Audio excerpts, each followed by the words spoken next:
Монгол Улсын ерөнхийлөгч хунагийн хөрөлцөхөд бүгд найрамд Казахстан улсын шадар сайд бөгөөд гадаад хэргийн сайд Нуртлей бараалхлаа. Бүгд найрамд Казахстан улсын гадаад хэргийн сайдын түвшинд 19 жилийн дараа манай улсад айлчлаж байна. Айлчлал үеэр гадаад харилцааны сайд Баццэгтэй албан ёсны хилцээхийн хоёр улсын төрийн тэргүүний харилцаанд тохиролцсон зүйлсийг хэрэгжилтийг дүгнэж, харилцааг өргөжүүлэн хөгжүүлэх хэтийн төлөв тэргүүлэх чиглэлүүдэд тодорхойлсонд ерөнхийлөгч сэтгэл хангалуун байгаагаа хэллээ. Өнгөрсөн онд бүгд найрамд Казахстан улсын ерөнхийлөгч Токио Монгол улсад төрийн ажил хийсэн харилцаа хамтын ажиллагааг бүх салбарт гүнзгийрүүлэн хөгжүүлэхэд чухал бэлтгэж улсныг ерөнхийлөгч хүрэлцөх онцоллоо. Төрийн ажил үеэр Монгол Казахстан улс харилцааны түвшнийг шатахуулж стратегийн түншлэлд хүрэхэд хоёр улсын гадаад харилцааны яам сайд нар хичээл зүтгэл хүчин чармайлт гарган ажилласныг онцоллоо. Мөн ерөнхийлөгч Токиовд чин сэтгэлийн мэдчилгээ дэвшүүлж байгааг уламжлахыг хүслээ.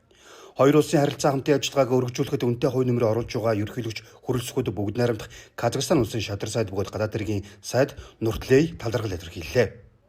Мөн ерөнхийлөгч Токиовын мэдчилгээг уламжуулж эх хонд ерөнхийлөгч хүрэлцэхийг Казахстан улсад төрийн ажил хийх урилгатайг тодтоглоо. Уулзалтын үеэр хүнсгүүд аж ахуй хөнгөн үйлдвэр, хот төлөвлөлт, бүтээн байгуулалт, боловсрол, аялал жуулчлал, хиймэл оюун ухаан, байгаль орчин, тээвэр логистик зэрэг салбарын хамтын ажиллагааны талаар санал солилцлоо. Монгол Казахстан улс 1992 онд дипломат харилцаа тогтоосон юм а.